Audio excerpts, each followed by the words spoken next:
Assalamualaikum. Assalamualaikum. Ketemu dengan Kang Kepo yang mata selalu jelalatan ngendus habis. Kali ini Kang Kepo mau ketemu Ibu Ketua. Kemarin Kang Kepo sudah kepoin semua jajaran pimpinan, semua divisi sudah Kang Kepo kepoin. Hari ini Kang Kepo mau ketemu Ibu Ketua, mau mengucapkan terima kasih. Kang Kepo sudah diperkenankan hadir di keluarga Bawaslu untuk mengupas semua dan mengetahui semua tugas-tugas jajaran pimpinan di sini. Kang Kepo mau ketemu Ibu Ketua, nanti biar sekalian ngomong-ngomong. Dan kebetulan ini bulan puasa, Kang Kepo ucapkan selamat ya untuk menjalankan ibadah puasa untuk semuanya. Semoga ibadah puasa ini menjadi berkah buat kita semua. Ini Kang Kepo ya juga agak lemes, tadi capek jalan sampai haus. Untung Kang Kepo kuat. Oke, kita kepoin Ibu Ketua. Buletin Bawaslu Kabupaten. Oh, punya buletin juga ya Bawaslu ya. Kerja keras yang penuh kerja keras yang penuh was-was. Mantap. Wah, foto-fotonya juga mantap sekali. Oh, ini juga ada COVID juga. Agar pilkada tak jadi klaster COVID. Wah, jadi mereka juga tetap memperhatikan prokes untuk pengawasan juga ya. Sengketa tuntas di tangan pengawas. Wow. Loh, Kang Kepo kok ada di sini? Bu, maaf Bu, saya tadi masuk lihat ada buletin banyak tuh saya baca-baca. Dari mana ini? Biasa Bu. Jalan-jalan, Kang Kepo senangnya jalan-jalan, matanya sering jelalatan. Jadi kebetulan tadi Kang Kepo lihat sini, kok ada banyak baca lah buletin. Ternyata memang beritanya Bawaslu memang setiap hari Ya, ada. harus update ya. Oh ya Bu, ini maaf Bu, Ibu puasa Bu ya. Selamat jalan ibadah puasa Bu ya. Terima kasih. Semoga nanti puasa kita nanti menjadi berkah. Amin. Oh ya Bu, saya tuh Kang Kepo mau laporan sekalian Bu, malah kebetulan Ibu kesini.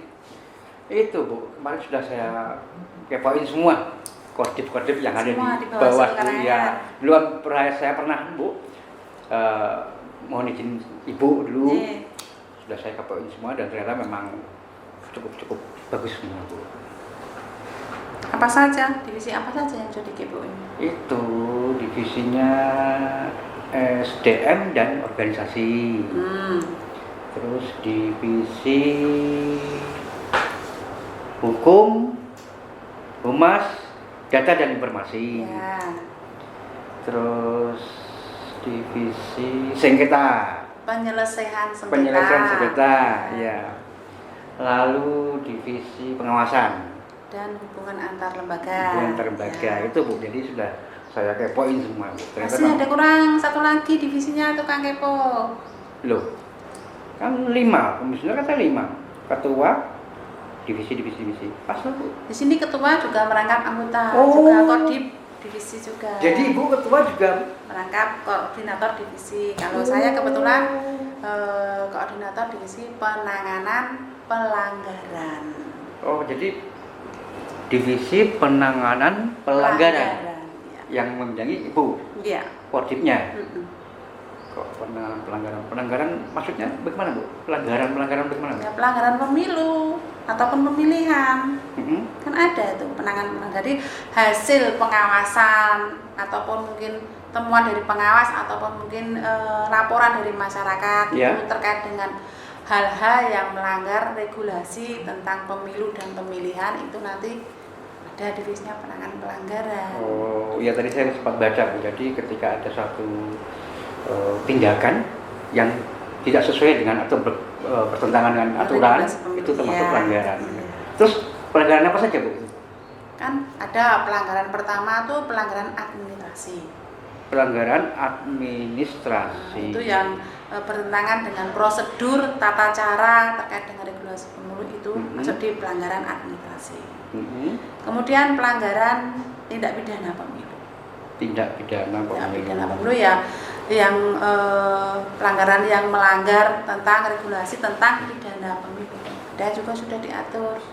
Ya, dan juga pelanggaran kode etik. Kode Itu etik. terkait dengan penyelenggara pemilu yang bertentangan dengan sumpah janji sebelum di Oh, berarti termasuk Bawaslu ini. ya Bawaslu, Ketika- KPU dan jajarannya. Oh, KPU juga. Iya, Oh. ada kode etik. Terus kode etik itu yang ngurusi siapa, Bu? Ada di KPP nanti kalau Oh, dari di KPP. kabupaten, kalau yang di badan ad hoc nanti dari Bawaslu kabupaten. Terus ini Bu, kayak tadi penanganan pelanggaran itu berarti ketika peserta pemilu itu dia melakukan satu tindakan yang tidak sesuai dengan aturan, terus tentunya di apa ya ketika ada laporan diproses. Nah, terus prosesnya itu butuh waktu juga, Bu ya? Iya, diatur juga. Laporannya juga diatur, harus Oh. ada syaratnya, syarat formil dan syarat material. Oh iya, ingat. Kang Ibu ingat tadi kan Ibu juga baca. Syarat formil, syarat material. Ya, syarat material itu harus ada saksi. Ya. Tadi kan Syarat material itu, Ya. syarat material. Ya, Kalau tadi syarat kan- formil kan harus ada terlapor, Ya, ada terlapor. kesesuaian tanda tangan dengan waktu ada kejadiannya itu, dengan kejadian. Ya, ya. Syarat materialnya baru ada bukti saksi, terlapor, Saksi. alamat terlapor. Terus berapa hari itu, Bu? Harus harus selesai. Ada batas waktu nggak? Ada, itu nanti setelah diregistrasi itu. Ya. Bawaslu kalau untuk pemilihan itu pilkada itu masuk pemilihan itu. Ya. Bawaslu punya waktu 3+2 3+2. menyelesaikan. Kok istilahnya 3+2, Bu? Kok nggak 3 ada? hari plus 2 hari. Nggak langsung punya waktu 5 hari gitu, Pak. Harus ada 3+2. Undang-undang itu 3+2 itu untuk mengumpulkan bukti, barang bukti, Oh. saksi, kemudian Iya. kajian itu punya waktu 3+2. Kalau di undang-undang pilkada kan atau di undang-undang 10 tahun 2016 itu, dan Perbawaslu yang terbaru ini Perbawaslu nomor 8 tahun 2020. Oh iya.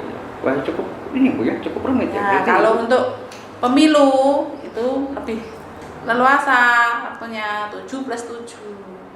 Oh. Enggak, Ibu itu ketua masih harus ngurusin itu juga ya? Ya, ketua merangkap. Aduh, hebat Bu, hebat Bu. Terus ini Bu, apa pernah nggak di Karanganyar kejadian seperti itu? Nah, Pernah? Kepo sudah tahu belum siapa yang punya hak melaporkan? Oh, Kang Kepo tahu lah. Kang Kepo itu kan selama ini kan ambil, jadi Kang Kepoin ngepoin mereka itu anak buahnya Nah, kejar siapa minat. saja yang depan? Tak serap ilmunya. Siapa saja? Jadi yang punya hak untuk berhak untuk melaporkan itu peserta pemilu, pemantau, lalu masyarakat yang sudah mempunyai hak pilih. Ya. Betul? Karena itu pinter sekarang ya. Kang Kepo itu terus terang, Bu. Kang Kepo itu merasa untung sekali bisa di sini di Bawaslu. Jadi banyak sekali wacana-wacana informasi yang Kang Kepo serap. Tapi ya jangan lupa nanti ikut sosialisasi ke masyarakat. siap. Jangan pinternya jangan dipek. Siap Bu, siap pasti Bu. Itu loh Bu tadi pernah di Karanganyar saja di pelanggaran. Pernah juga. Pernah. Maksudnya apa? Menangani Parah kasus banget itu, apa? ya. Kan pelanggaran pemilu nanti kan banyak. Ya. Mungkin ada administrasi, mungkin pidana. Kalau Nah, yang pidana itu? pidana. Kalau di pemilu tahun 2019 kita tidak ada sampai yang ingkrah di pengadilan, itu tidak ada. Paling ya hanya sampai ke tahap 2 itu sudah selesai. Kalau dulu pas pemilu pilkada di 2018 Bawaslu Kabupaten Karanganyar pernah menangani kasus money politik. Oh, pernah juga Bu ya? Pernah. Money politik. Terus ada sampai putusan pengadilan. Oh, sampai sidang juga? Iya. Terus yang sidang Bawaslu? Ya tidak, dari pengadilan yang sidang. Oh, terus ini maksudnya ketika ada itu terjadi, terus batas kewenangan Bawaslu itu bagaimana? Maksudnya kok bisa sampai ke sidang gitu? Ya, tadi kan saya matur kalau ini yang Kang Kepo tanyakan yang tidak pidana ya. Ya. Yang tidak pidana nanti Tidak pidana. itu ada laporan dari masyarakat. Nanti kita dari Bawaslu itu menghimpun dana untuk data untuk mengklarifikasi, ada saksi kan, terlapor, pelapor, itu dikumpulkan bukti, lalu kita akan lakukan kajian di internal Bawaslu dulu. Ketika kajian itu memutuskan bahwa ini merupakan tindak pidana, kemudian kita koordinasikan dengan Gakumdu. Kalau pidana tidak sendiri. Gakumdu. Iya betul, itu saya sering dengar kata-kata itu. Penegakan hukum terpadu, di mana di situ ada Bawaslu, ada Polres, dan juga ada Kejaksaan. Berarti memang batas kewenangannya begitu ya, ada semacam Gakumdu. Nanti kalau sudah pasti, sudah hasil klarifikasi, ada alat bukti, ada barang bukti, ada saksi, barulah nanti itu sudah fix. Kalau di koordinasi Gakumdu itu merupakan tindak pidana, baru kita limpahkan ke Polres untuk dilakukan penyelidikan. Akhirnya di sidang tuh ya, terus divonis berapa? 3 tahun. Wah, 3 tahun Bu. 3 tahun. Ya ini Bu ya, bukan masalah tega tapi kita aturan Bu ya. Iya, kita kadang-kadang ini Bu nurani sama aturan itu kadang-kadang berperang. Oke Ibu, saya terima kasih sekali Bu. Jadi ternyata Ibu itu sebagai ketua juga masih merangkap menjadi Koordif Penanganan Pelanggaran. Dan tadi Ibu cerita banyak, ternyata memang sangat rumit. Tapi jangan lupa Kang Kepo, untuk melaporkan terkait dengan dugaan pelanggaran itu juga ada batas waktunya. Nanti tahunnya sudah lebih dari 10 hari baru dilaporkan ke Bawaslu, ya kita tidak bisa menindaklanjuti. Maksimal itu 7 hari. 7 hari sejak diketahui atau diketemukan 7 hari ya dugaan pelanggaran. Iya. Nanti sudah bilang-bilang ke masyarakat boleh laporkan, tapi kalau sudah waktunya lebih dari 7 hari, ya maaf, Bawaslu tidak bisa menindaklanjuti karena itu sudah masuk di daluarsa. Jadi memang ada waktu ya yang perlu diketahui masyarakat. Oke Ibu, nanti saya sampaikan sama teman-teman sedulur Kang Kepo masalah pelanggaran. Tadi saya kebetulan baca-baca banyak sekali buletin, nanti saya bisa minta 2 Bu ya? Tidak boleh diminta, kalau Kang Kepo pengen tahu kesini boleh, terbuka membaca di sini. Ya ampun Bu, masa saya nggak boleh minta ke Bu? Oke Bu, saya tak pamit dulu. Oh ya. Tadi maaf saya datang kok sepi, terus masuk ke sini ada majalah saya baca-baca dan ternyata memang cukup bagus sekali, banyak progres-progres yang disampaikan di sini biar masyarakat lebih tahu. Itu juga masuk media sosialisasi buat masyarakat, biar masyarakat lebih tahu. Ya Bu, selamat menjalankan ibadah puasa. Semoga ibadah puasa tahun ini menjadi berkah. Ya, terima kasih. Sehat selalu Bu ya. Saya pamit dulu. Kasih Pak Kepo, hati-hati. Ibu.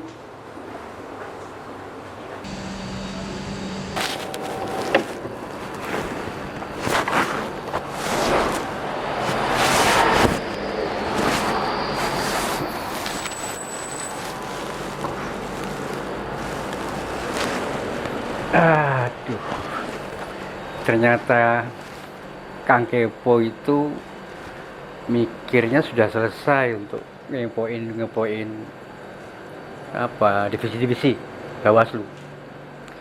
Ternyata Ibu Ketua itu beliau itu lalu selain sebagai ketua, dia juga bagian mengkoordinir atau istilahnya Koordif Penanganan Pelanggaran. Cukup hebat. Jadi begini, hasil semuanya yang Kang Kepo kepoin di Bawaslu, dari rentetan pengawasan, terus ada sengketa, ketika itu ada dugaan pelanggaran, akhirnya dilakukan penanganan pelanggaran. Dan semua ada proses yang sistematik. Jadi dari 5 ini mereka ternyata itu step by step memang harus berkaitan. Cukup hebat sekali. Jadi dikatakan Ibu Nuning tadi, Ibu Ketua, penanganan pelanggaran itu, jadi kata Ibu Nuning tadi, pelanggaran itu ketika ada suatu tindakan yang melanggar atau tidak sesuai dengan ketentuan perundang-undangan, itu yang dianggap sebagai pelanggaran. Nah di sini Untuk pelanggaran tadi dikatakan Ibu Nuling itu ada pelanggaran anotasi, ada pelanggaran pidana, dan juga ada pelanggaran kode etik. Dan setiap proses pelanggaran ternyata ada batas waktu yang harus diketahui oleh kita semua. Nanti Kang Kepo sampaikan kepada semua masyarakat, jadi mereka juga harus tahu saat yang tepat untuk melaporkan kepada Bawaslu ketika menemukan atau diketahui adanya pelanggaran. Jadi dari katakan Ibu Ketua yang bagian divisi penanganan pelanggaran itu harus 7 hari setelah diketahui atau ditemukan adanya dugaan pelanggaran baru bisa dilaporkan ke Bawaslu. Jadi lebih dari 7 hari tidak bisa dilaporkan karena itu dianggap sudah melebihi batas waktu. Jadi begini sedulur, memang di sini Bawaslu Karayan memang Kang Kepo melihat dari 5 ini jadi pengawasan, hasil pengawasan itu ketika ditemukan ada pelanggaran dilaporkan di Bawaslu, diselesaikan, terus ada sengketa, nah itu diselesaikan juga, dan Humas data dan informasi. Jadi ketika semua sudah selesai, itu akhirnya dipublikasikan ke masyarakat untuk diketahui sejauh mana progres mereka Bawaslu untuk menyelesaikan suatu menangani pelanggaran. Nah, terus SDM ini fungsinya juga Bapak Sudarsono itu, beliau itu yang meningkatkan kapasitas SDM semua jajaran pimpinan dan staf-staf yang ada di dalam. Jadi semua diberi pemahaman tentang regulasi, edukasi tentang proses pemilu. Jadi mereka tahu banyak lah, sehingga ketika melaksanakan tugas itu mereka sudah berbekal dengan ilmu.